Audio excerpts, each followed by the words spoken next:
Well, hello there. I am walking over today to my Muay Thai class. This is one of my favorite gyms in Chiang Mai. I put my glasses on because the weather here is quite sunny. Although it's January, it's still warm. Kind of wanted to give you a perspective of living in right now in Chiang Mai. I don't see a lot of YouTubers that talk about it in terms of a female perspective, so that's what I'm doing here. I hope you guys enjoy this video. I'm going to give you some tips and things that I do normally that might come as a surprise if you are used to living with Western style amenities. As I'm walking, you'll see that our apartment is near the airport. So we're kind of on the south side of the moat and west of the airport. And the Muay Thai gym I go to is walking distance. If I walk really fast, it's about 30 minutes away. If I kind of take this pace that I'm doing right now, it'll probably take about 40 minutes.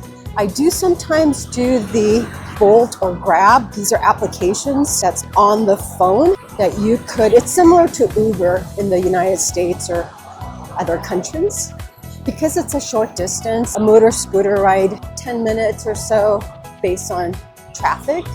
And it costs about, right now, 40 baht base price, which is equivalent to, based on the exchange rate, about $1.50 or so. I usually tip 20 baht.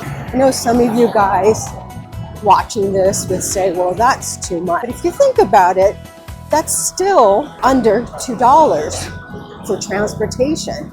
So here, as we're passing by, this is a local place that serves breakfast.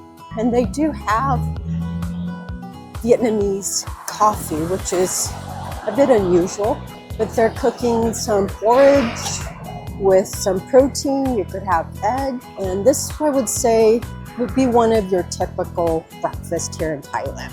I don't know if you guys noticed, but the air quality middle or beginning of January is slowly getting worse. So I don't know if you know this, but in Southeast Asia, they do burn a lot of their crops as well as trash. So what happens in Chiang Mai, kind of beginning of January, you'll see that the AQI or the air quality index, you can find this on the internet, and there's a historical AQI for every month. Today, I think it's around 100, which is right below the unhealthy for the sensitive group. In moderate rating, which is between 50 and 100. So anything below 50 is considered good air quality. And that's what you want to breathe rather than anything above the 50 mark.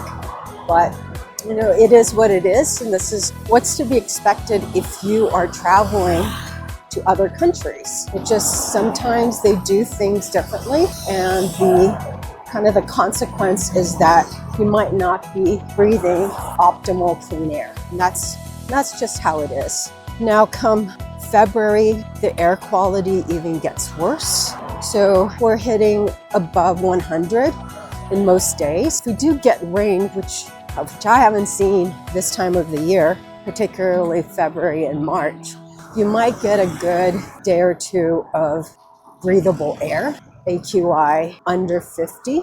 I'm crossing a street. I'm gonna look both ways because Thais tend to also drive the wrong way. And also what we've become to realize is the pedestrian, if you're looking at the hierarchy of walking, driving, or riding your scooter, we're kind of in the lowest safety standard, I guess, meaning that as a pedestrian, you can't really rely on the lights or anything like that. So you need to really make sure that you keep your wits when you are walking. Probably not do what I'm doing, it's videotaping as I'm walking on a relatively major street. So I wanted to kind of show you guys what it's like just walking to my Muay Thai class. which I try to do 5 days a week, depending on how I feel. I sprinkle in some yoga classes. Although I'm semi-retired, I like to keep busy, and my partner in crime, he also likes to keep busy as well, but not doing things I like to do. He likes to golf, and that's his physical exercise. We also get massages every day because it's really affordable here to do that. I walk on this side of the street because then I get less direct sun. And if you're in the Southeast Asia in tropical seasons like this, the UV rating is usually high throughout the year. Definitely lather up with sunscreen and wear a hat. I always try to wear a hat because I can feel my skin literally becoming really warm. That's what I try to do at least.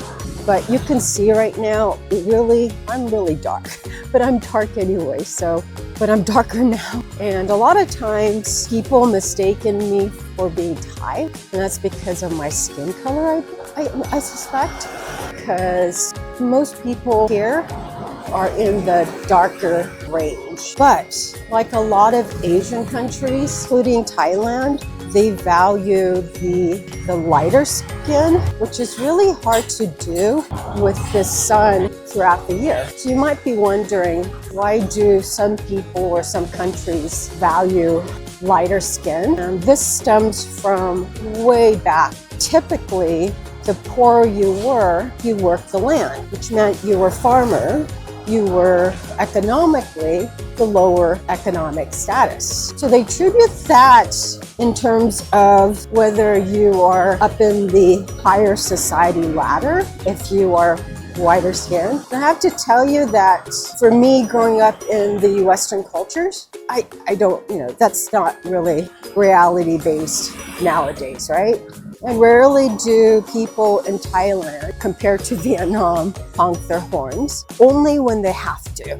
If they are trying to warn a car or a pedestrian about something that's going to happen. Otherwise, you will hardly hear anyone honking.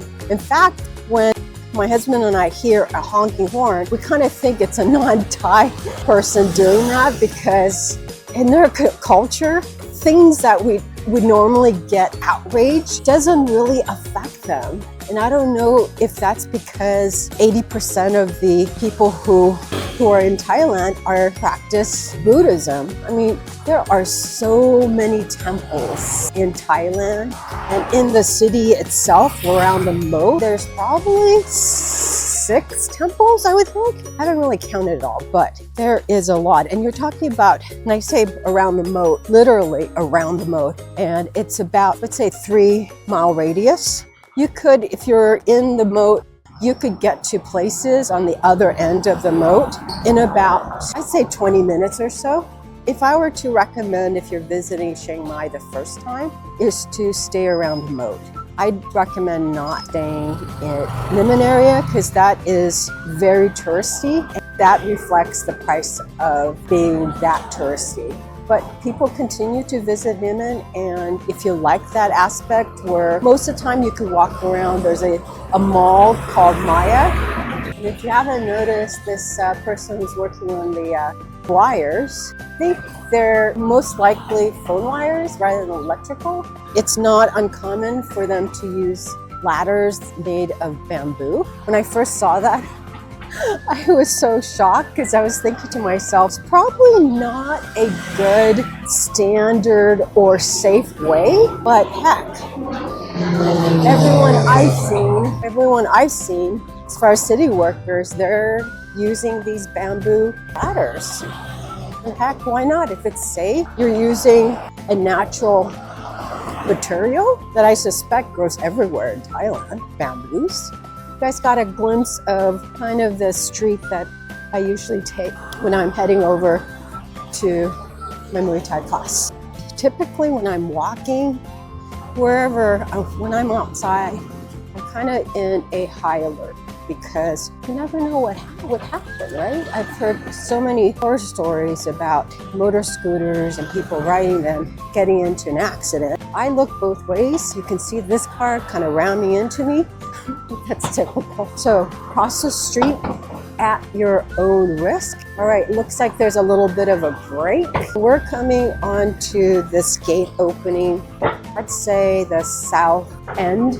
It's not the main gate, but at least this is a gate that I do take, get inside the moat. You know, it's interesting because they have signs everywhere for people not to go over these brick walls because they're considered ancient. But sometimes, I don't know what is up with these tourists. They think they can actually not follow what the sign said, which I find it quite surprising. So as you can see, it's almost like the moat is a huge roundabout way of traffic. If you're traveling around the moat, there is really no traffic light except for if a pedestrian needs to cross. Other than that, you don't have any traffic lights. So it's a huge roundabout. I mean, most of the time they do have obstruction. So I'd say that it's pretty trafficy sometimes in some of the parts, especially the road leading to that Niman area that I just talked about. So I don't know if you guys can see, these are I think they're called the Sangtao. These are the red trucks that takes passengers. There's really I would say no standard stop sign. They sometimes honk if they see people walking, and you can just flag them down, ask them where they're going. But typically they are going around the moat or a short distance around the various areas of the moat, the parameters of the moat. This is one of the larger parks of Chiang Mai, and this is where they hold the free yoga classes as well. When I say free classes, they do have 2 classes running practically every day, and that depends on the season because it is free, and the teachers are usually people who are just traveling or living here who offer their classes for free. The only disadvantage is that it is outside, but it is free. If you're in the back, it's hard to hear the instructors, but if you're a habitual practitioner like myself, I think you could kind of follow along or just follow the people in front of you. I took 2 classes. I like the idea, but for me, the classes are way big. They have a Facebook group, so you can see the schedule, what kind of class they're holding based on the teacher's experience. But sometimes there's more than 100 people. It's a public park, so there's a lot of distractions. And I don't know about you, when I take a yoga class, I want to not have any distractions. I mean, come on, my mind is a distraction. That's why I do yoga classes, is because it's really kind of, besides Muay Thai and other forms of exercise, it's the time in 1 hour or more, 90 minutes, 2 hours, that I can really focus on one thing, which I have a hard time doing. And I might have ADD, but never diagnosed. I'm just looking at some of the symptoms. Because growing up, we really didn't know about ADD or ADHD, right?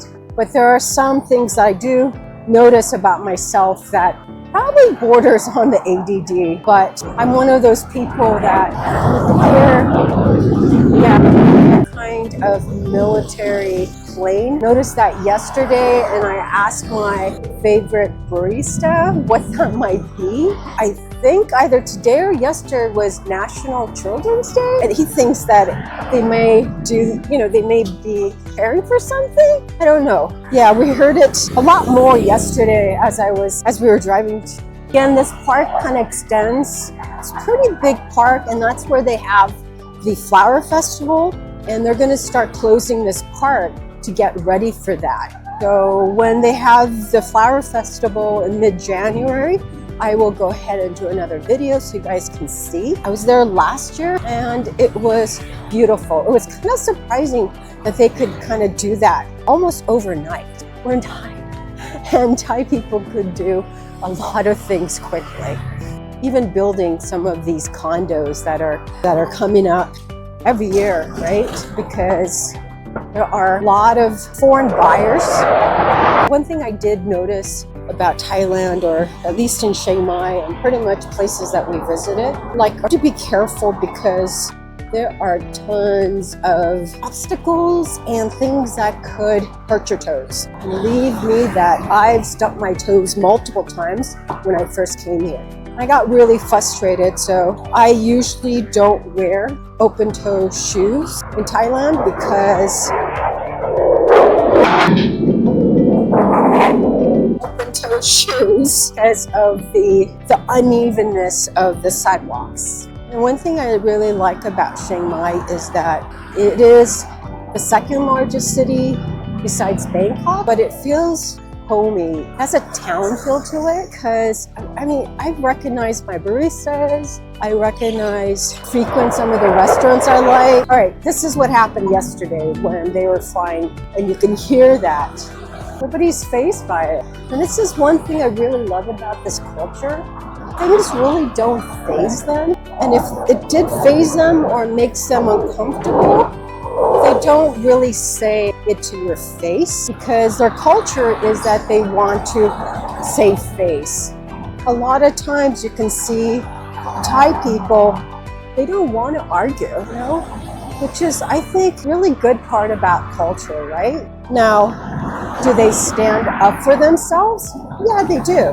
One of the things that they don't like is having any conflict with anyone. You know, I'm from Southern California. Right now, they're going through a horrific fire. I could see the belly of those jets, seriously. And I wish somebody would tell me, why are they flying so low in the city? Man. In Southern California, that started as a wildfire in Pacific Palisades. It's hard to watch because I know some people who've lost their homes, really lost everything. This is different because it's right at the parameters of the city of Los Angeles. And that is kind of unbelievable, right? Of course, now in politics, everybody is blaming everyone else of why was this not contained, so on.